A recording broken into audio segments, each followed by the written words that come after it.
The cabin filter is located on the passenger side of the vehicle, behind the glove box. Open the glove box.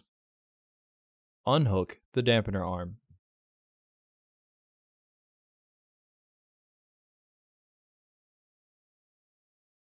Push in on the sides of the glove box to release the stops and lower the glove box.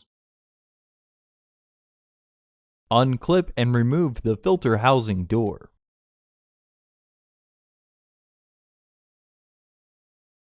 Remove the old filter from the housing and clean out any debris inside.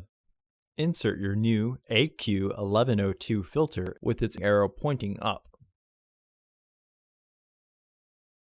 Reinstall the filter housing door. Partially close the glove box to re-engage the stops. Reinstall the dampener arm.